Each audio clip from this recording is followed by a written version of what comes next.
হাসির রাজা, জ্ঞানের রাজা, রসিক রাজা।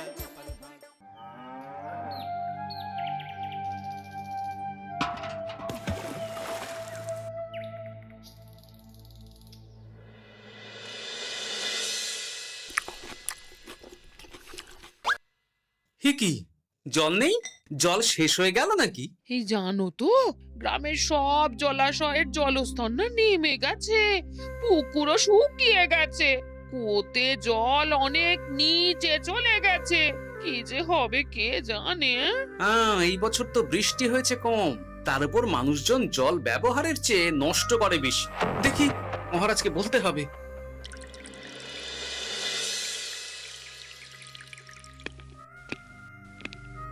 এই তো গোপাল এসে গেছো। শুনেছো রাজ্যের সকল জলাশয়ে? শুধু শুনিনি, চাক্ষুষ দেখেছি, আর এর কারণ ও তার সমাধানও ভেবে এসেছি মহারাজ। তুমি কি বলতে চাইছো সেটা বলো না খোলসা করে। মহারাজ, আসন্ন দিনে জলাভাব মেটানোর একটাই উপায়, তা হলো প্রজাদের উপর কর চাপানো। মহারাজ, আমার ঠাকুরদা বলতেন, যা মেলে মূল্য বিনে তার মূল্য কে আর জানে। আমরা যেহেতু জলের মতো এত মূল্যবান সম্পদ বিনামূল্যে পাচ্ছি, তাই একে গুরুত্ব দিতে শিখিনি। সবাই মিলে দেদার জলের অপচয় করছি। আমি এই অপচয়ের বিরুদ্ধে কর বসানোর পরামর্শ দিচ্ছি মহারাজ।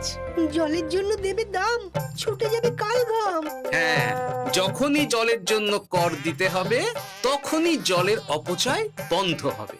এতে লাভটা কি হবে গোপাল? মানুষ কম জলে কাজ করা শিখে যাবে, ফলে আগামী দিনে যদি জল সম্পদ কমেও যায়, এই কৃষ্ণনগরের প্রজারা আগে থেকেই তার জন্য প্রস্তুত হয়ে যাবেন। কিন্তু আমি আমার প্রজাদের কাছ থেকে জলের দাম নেব গোপাল? না মহারাজ, কর বাবদ যে অর্থ উপার্জন হবে, তার সাথে আপনার দান মিলিয়ে রাজ্যের মধ্যে একটা বিরাট কৃত্রিম জলাধার বানানো হবে। বাহ বাহ বাহ! যেখানে বৃষ্টির জল সংরক্ষণ করা যাবে মহারাজ। এতে সারা বছর ধরে আর কোনো জলের অভাব থাকবে না মহারাজ। গোপালের প্রস্তাব বড় ভালো লেগেছে। আগামী দিনে ইতিহাসে এই কর্মযজ্ঞের কথা লেখা থাকবে বলেই আমার বিশ্বাস। আর তাই আমি গোপালকে এই মুহূর্তে 50টি স্বর্ণমোহর উপহার দেব বলে ঘোষণা করছি। সাধু সাধু সাধু।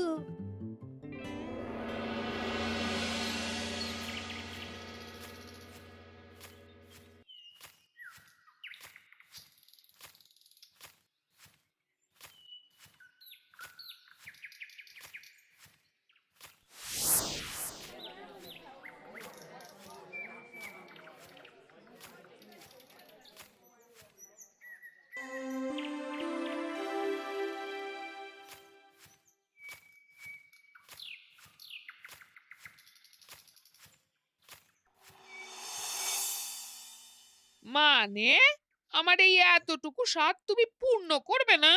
আমি কি নিজের জন্য চেয়েছি নাকি? সবই তো পাবে তোমার মেয়ে আর জামাই। হ্যাঁ, সে বুঝেছি গিন্নি, তাই বলে এতগুলো মুদ্রা আমি খরচ করতে পারবো না। পারবে না?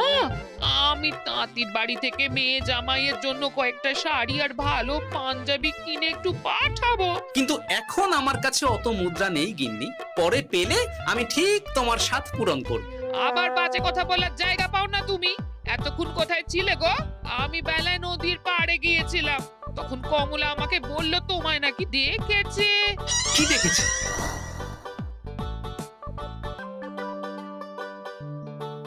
কোথায় গেল? এত বড় মুদ্রা থলে কি হাওয়াতে উবে গেল নাকি? এই রে, এ তো মহা ঝামেলা।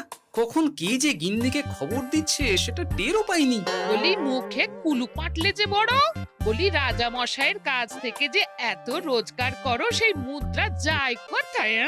আহ, কানের মাথা খেও না তো। আমি কি তোমার কোনো কিছুর অভাব রেখেছি? বলো একবার।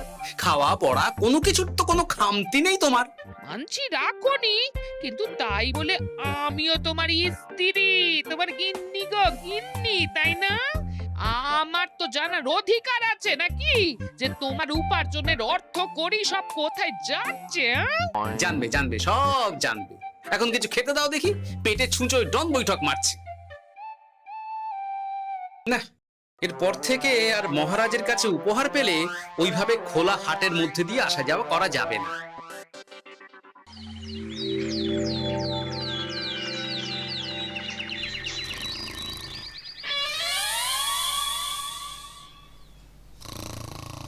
তোমার আর কোনো চিন্তা নেই গোপাল, আমি তোমার মাসোহারা তো বাড়িয়ে দিলাম, সঙ্গে প্রত্যেক দিন তুমি 10 মোহর করে পারিতোষিক পাবে।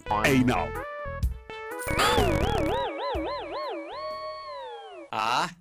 এই ভোরবেলায় একটা জব্বর স্বপ্ন দেখা গেল বটে। এই স্বপ্ন খুলে গেলে আর কোনো চিন্তা নেই। গিন্নি, ও গিন্নি, বলি গেলে কোথায়? গিন্নি, সারা নেই? ও গিন্নি, রাগ করলে নাকি গো? আরে এসো এসো, এমন একটা স্বপ্ন দেখেছি না যে তোমার আর কোনো চিন্তা থাকবে না গিন্নি। মোহর আর মুদ্রা একেবারে ঝরে পড়বে গো।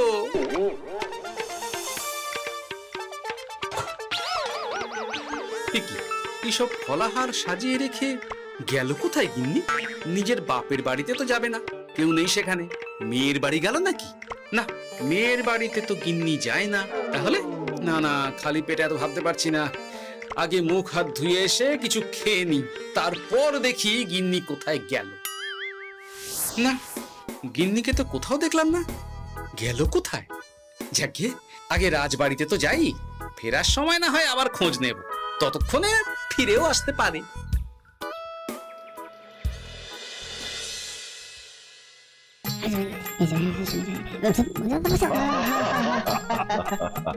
বাহ বাহ বাহ, একেই বোধহয় বলে সঙ্গগুণ। অনেকদিন এত হাসি নিয়ে। যা বলেছেন মহারাজ। হাসির চোটে পেটে ধরছে খিল। কর্তার গিন্নিতে দেখছি রয়েছে অনেক প্রেম।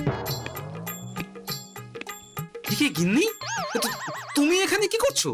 কি গোপাল, তুমি রাজসভায় এলে যে বড়? তুমি নাকি রাজসভার কাজ থেকে অবসর নিতে চেয়েছো? হ্যাঁ, এই কথা কে বললো মহারাজ? এই তো উনি বললেন। বলি আমি আবার কি করব? তুমি আমায় একটা কাজ দিলে আর সেটা আমি করব না বলো? আমি তোমায় কাজ দিলাম? কি কাজ? বাবা গোপাল, তুমি কি আকাশ থেকে পড়লে নাকি? তুমিই তো তোমার গিন্নিকে বলে পাঠিয়েছো যে তুমি আর রাজসভার কাজে যোগ দিতে চাও না। তোমার নাকি আর কাজে মতি নেই, তুমি বিশ্রাম চাও। এই রে, গিন্নি দেখি ভয়ঙ্কর চাল দিয়েছে। আমার নামে রাজসভায় এসে এইসব বলেছে। তাই কথা ঠিকই গোপাল, যে তোমার অবসর গ্রহণের কথা শুনে আমি বিশেষ মনমরা হয়ে পড়েছিলাম। কিন্তু তোমার গিন্নি যেভাবে রাজসভায় হাসি মজা হুল্লোড় পরিবেশন করছে, তাতে আমার মনে হচ্ছে এ সাপে বড় হয়েছে। এই বেলা যদি গোপালকে কায়দা করে রাজসভা থেকে তাড়ানো যায়, তাহলে আমার পথ থেকে বিরাট বড় একটা কাঁটা উপড়ে ফেলা যাবে। গোপাল গিন্নি সবার মধ্যে বিলিয়েছেন হাসি, তার জন্য রাজামশাই হয়েছেন ভারী খুশি। হ্যাঁ গোপাল, তাই আমি ঠিক করেছি তোমার স্থানে আমি তোমার গিন্নিকেই বহাল করব। হ্যাঁ, তোমার সঙ্গে ঘর সংসার করে ওর বুদ্ধি বেশ খোলতাই হয়েছে, সেটা বোঝাই যাচ্ছে। এছাড়াও আমাদের অনেক পরামর্শ দিয়ে সাহায্যও করতে পারবে। তাছাড়া উনি মহিলা বলে অন্দরমহলেও যেতে পারবেন, রানীমাও খুশি হবেন বলেই তো আমার বিশ্বাস। কি গোপাল গিন্নি, তোমার এই কাজ করতে কোনো আপত্তি নেই তো? আপত্তি কেন থাকবে মহারাজ? আমি ধন্য আপনি আমায় এত বড় সম্মান দিচ্ছেন বলে। এ তুমি আমার কত বড় সর্বনাশ করলে গিন্নি। তুমি কিনা শেষে আমার চাকরিটাই খেলে। এটা গোপালের জন্য বড় ভালো হলো, তাই না? কোনো কাজ করতে হবে না, কিন্তু রোজগার আগের মতোই থাকবে। অবসর আর উপার্জন একসাথে। না হে গোপাল, তুমি আর এখানে কাঁচু মাচু মুখে দাঁড়িয়ে না থেকে নিজের বিশ্রামে ব্যাঘাত ঘটিও না। আমাকে সবার কাজ শুরু করতে দাও। যথা আজ্ঞা মহারাজ।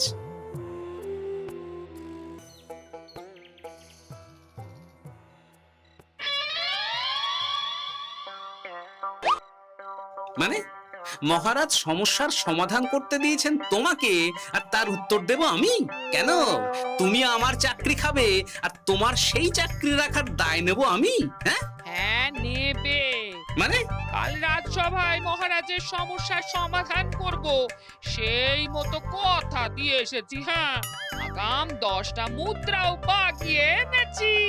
তার থেকে তোমায় একটা মুদ্রা দিলাম। এখন মানে আমাকে উত্তর বলে দেবে, না হলে আমি কেন দেব? আমি পাবো একটা মুদ্রা, আর তুমি আমার কাছে উত্তর জেনে নিয়ে সেটাই বলে পাবে 9 মুদ্রা। কিছুতেই না। বলবে না? না। তাহলে ভালো করে শুনে রাখো, আজ থেকে ঘরের উনুন আগুনে হাঁড়ি চড়বে না। চাকরি তো খুইয়েইছো, এবার না খেয়ে প্রাণটা খোয়ানোর জন্য তৈরি হয়ে যাও। হ্যাঁ, ওরে বাবা, এমন কথা কেন বলছো গো গিন্নি? তুমি তো জানো যে খিদে একদম সহ্য করতে পারি না। এখন যদি তুমি এইসব বলো তাহলে আমার রক্ষে নেই গো। বেশ, তাহলে আমি যা জানতে চাইছি শ্বশুর শ্বশুর করে বলে ফেলো দেখি। এ আমি কি শাঁখের করাতে পড়লাম রে বাবা। ঠাকুর, এত দুর্ভোগ লেখা ছিল, ঘরে বাইরে সব জায়গায় এত হেনস্থা যে সহ্য করা যায় না ঠাকুর।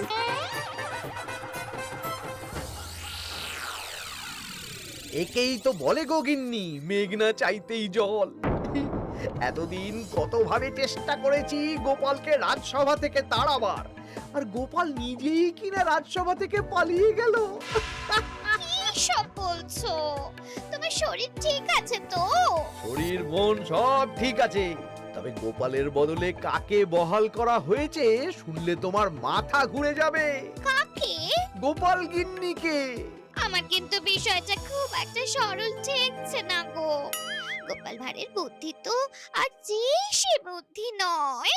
উনি যাই করেন খুব ভেবে চিন্তে করেন, এর পেছনে আবার কোনো মতলব নেই তো। এটা তুমি মন্দ বলনি গিন্নি। গোপালকে নিয়ে সত্যি কোনো বিশ্বাস নেই। ও কখন কি ঘোট পাকাচ্ছে বলা যায় না। আমাকেও সাবধানে থাকতে হবে। দেখতে হবে যে গোপাল আসলে কি চাল চালতে চাইছে।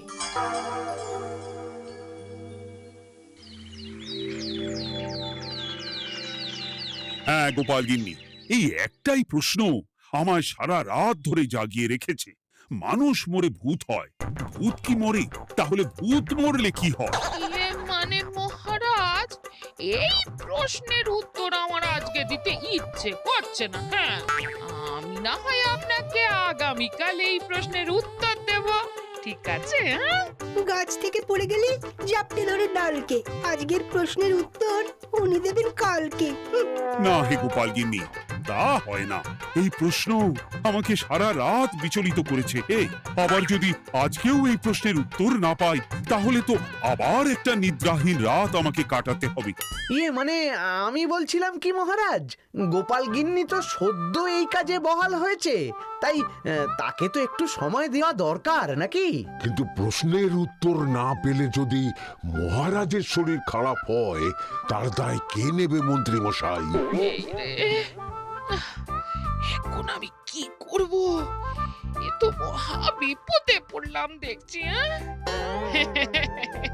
আচ্ছা মহারাজ, ঠিক আছে ঠিক আছে, আমি এই প্রশ্নের উত্তর দেব, কিন্তু আমার না একটু সমস্যা আছে। খোলা হাওয়াতে গিয়ে না দাঁড়ালে আমার ঠিক মাথা খোলে না, তাই বলছিলাম। তাই না হয় যাও, হাওয়া খেয়ে এসে মাথাটা খোলতাই করে নাও, কিন্তু এই প্রশ্নের উত্তর আমাকে আজকেই দিতে হবে। হ্যাঁ, উফ, এই যে কি সমস্যা! সারাদিন ঘরে বসে থেকে থেকে তো আমার সারা গায়ে বাদ ধরে গেল। সেই সকালবেলা আমাকে ফলাহার করিয়ে দিয়ে গিন্নি তো চলে গেছে রাজবাড়িতে চাকরি করতে। এদিকে আমার যে পেটে কিচ্ছুটি নেই, তার কি হবে? মহারাজ দোকানে গিয়ে যে ভালো মন্দ খাবো তারও উপায় নেই, তাহলেই তো কাঁড়ি কাঁড়ি খরচা। না, একবার দেখি তো উনুন ধরিয়ে অন্তত ভাতটা চাপাতে পারি কিনা, তাহলে গিন্নির ওই হাঁড়ি না চড়ার হুমকির হাত থেকে অন্তত বাঁচা যাবে।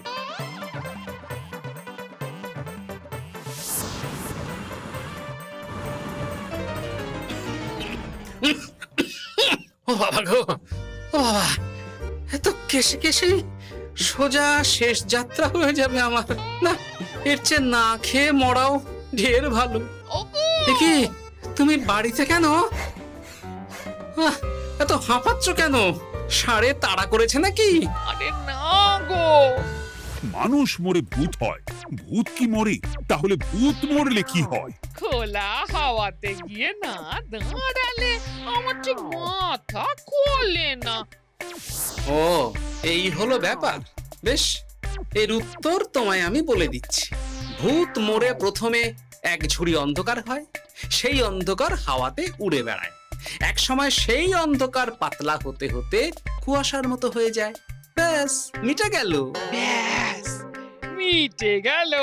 যদি রাজা মশাই এই কথা বিশ্বাস না করেন, তুমি হলপ করে বলবে আপনি যখন মরবেন একদম মিলিয়ে নেবেন মহারাজ, এর চেয়ে এক পা এদিক ওদিক হয় না যেন। হ্যাঁ, এই না হলে তুমি গোপাল ভাঁড়। বুঝেছো তাহলে?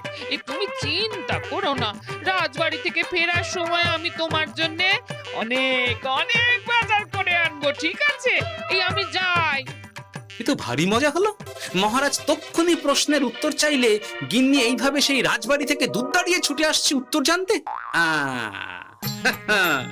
আমাকে তুমি একটা চাল দিয়ে কুপকাত করেছো তো গিন্নি। এইবার বুঝবে কত ধানে কত চাল।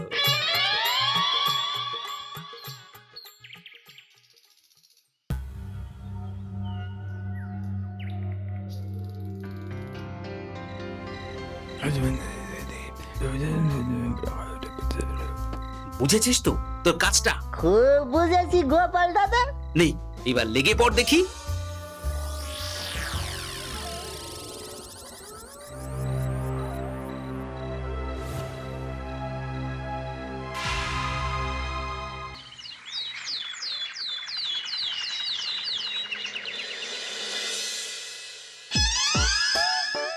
তাহলে আর বলছি কি তোমাদের, সকালবেলায় উঠে দেখি মুখের এই হাল।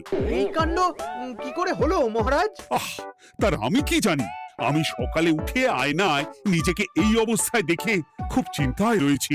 গোপাল গিন্নি, আগে মহারাজ, গোপাল থাকলে যে কাজ করতো সেটা তো তোমাকেই করতে হবে। বলতে হবে এর সমাধান কি। মানে আমি হ্যাঁ হ্যাঁ, আমার মনে আছে। তোমার তো আবার হাওয়া না খেলে চলে না। যাও যাও, তাড়াতাড়ি হাওয়া খেয়ে এর উত্তর নিয়ে এসো।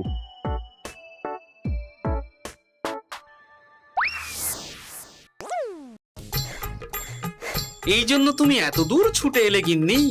মহারাজকে বলবে যে তিনি যেন আজ রাতে চাদরটা মুখে ভালো করে মুড়িয়ে ঘুমোন, তাহলেই মিটে যাবে। এই রং চলে যাবে আর নতুন করে কিছু হবেও না। ও মা, বলি এত সোজা সমাধান? তা নয় তো কি?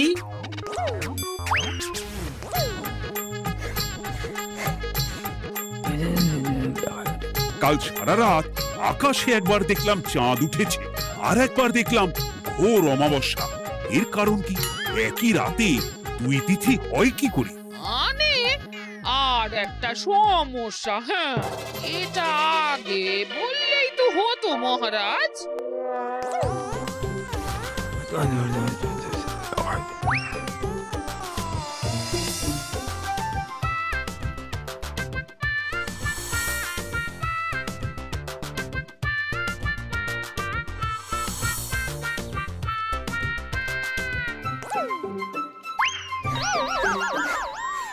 কি তুমি হাওয়া খেতে গিয়ে এইভাবে খাবি খাচ্ছ কেন গোপাল গিন্নি? এর কারণ আমি জানি মহারাজ। সে কি কাণ্ড! তুমি কি করে জানলে? গোপাল গিন্নি মোটেও হাওয়া খেতে যায়নি মহারাজ, সে গেছিল নিজের বাড়িতে গোপালের কাছে আপনার বলা প্রশ্নের উত্তর জেনে আসতে। মানে গোপাল গিন্নি তার মানে আমাকে ঠকিয়েছে? তা জানি না মহারাজ, তবে আমার মনে হয় এর পেছনে গোপালের কোনো গভীর ষড়যন্ত্র আছে। না হলে সে এমনটা করবে কেন? আর এক রাতেই আপনার সাথে এতগুলো অদ্ভুত ঘটনা পর পর ঘটবে কেন? বটে, এক্ষুনি গোপালকে ডেকে আনো।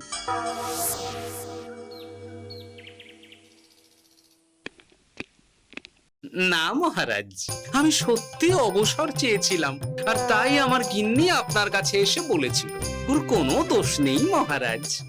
না মহারাজ, আমি মিথ্যে কথা বলেছি। হ্যাঁ, উনি আপনার কাছ থেকে পাওয়া সোনার মোহর নিয়ে বাড়ি যান না, তাই আমি ওকে শায়েস্তা করতে এই ফন্দি করেছিলাম। আসলে মহারাজ, আমি আপনার কাছ থেকে পাওয়া সোনার মোহর জল প্রকল্পের কাজে লাগাবো বলে কিছু জনকে নিয়ে একটা দল গঠন করতে গিয়েছিলাম। আর তাদের কাছেই ওগুলো রেখে এসেছি। এটা যদি আমার দোষ হয় তাহলে আমি ক্ষমা প্রার্থী মহারাজ। সাধু গোপাল, সাধু তোমার উত্তর। এই কাণ্ড! আর এদিকে রাজবাড়ি থেকে বাড়ি আর বাড়ি থেকে রাজবাড়ি করতে করতে আমার প্রাণ ওষ্ঠাগত হয়ে গেছে মহারাজ। ওহ, আমার ঘাট হয়েছে, আপনি আমায় ক্ষমা করে দিন মহারাজ। হুম, এইবার মজার টের পেয়েছ তো গিন্নি? আপনি আপনার আদরের গোপাল ভাঁড়কেই তার চাকরি ফিরিয়ে দিন মহারাজ। আমি যাই আমার হেসেল সামলাতে। কেলে পচা খুব ভালো করেছে বলতে হবে।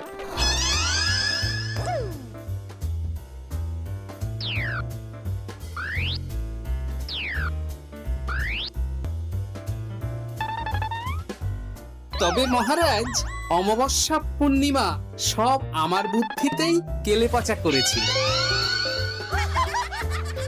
আপনার ওই মুখের রং,